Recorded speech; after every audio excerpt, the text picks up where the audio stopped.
সপ্তমীর দিন আমি আর আমার বর সন্ধ্যাবেলায় বেরিয়ে পড়লাম পুজো দেখতে। আমরা দুজনেই বেরিয়েছিলাম। আমি পুরো রেডি হয়ে গেছি। উনি বাজার থেকে এসে বলছে, "তোমাকে এই জামাটাই ভালো লাগছে না।"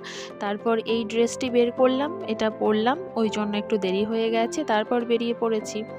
আজকে মেয়েকে আর নেব না।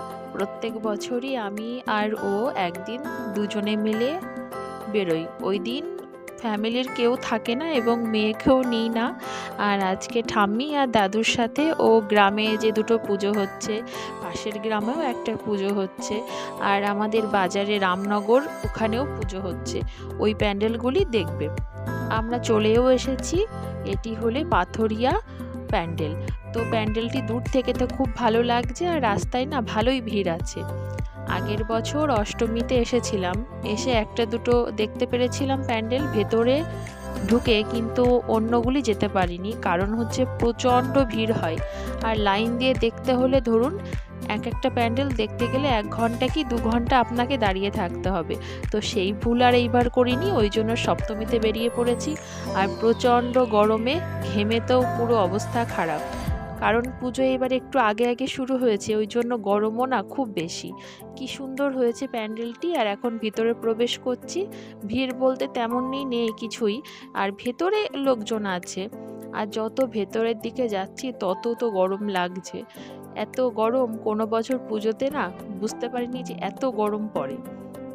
যাই হোক, দেখি একটু ভিড়টা কমুক, তারপর সামনের দিকে যাব, মাকে দেখব। মা তো দেখতে খুবই সুন্দর লাগছে, সব মাই সমান। তারপর দেখুন ফুচকা খেতে এসে কি কাণ্ড! শুনছি 10 টাকায় নাকি 4টে ফুচকা। বাবা থাক, বাড়িতে বানিয়ে খাওয়াই ভালো। এই খেয়ে কি আর মন ভরে বলুন, 10 টাকায় 4টে ফুচকা। দ্বিতীয় প্যান্ডেলে আমরা চলে এসেছি। এটি হলো নলডুগারি প্যান্ডেল। আর এই দিকে হচ্ছে আবার বাচ্চাদের বিভিন্ন রকমের নৃত্যানুষ্ঠান, দেখতেও খুব ভালো লাগছিল। কিছুক্ষণ দাঁড়িয়েছিলাম।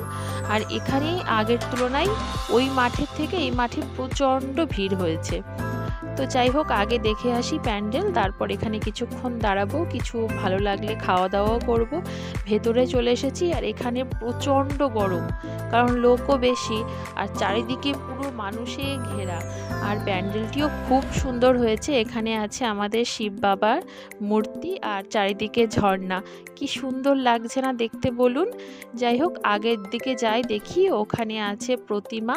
আর এই গাছটিও দেখতে না কি সুন্দর লাগছে, খুবই সুন্দর হয়েছে প্যান্ডেলটি। তারপর চলে আসলাম আমরা তৃতীয় প্যান্ডেলে। আর আগের প্যান্ডেলে গরমে আমার টিপ মেকআপ সব গলে অবস্থা খারাপ।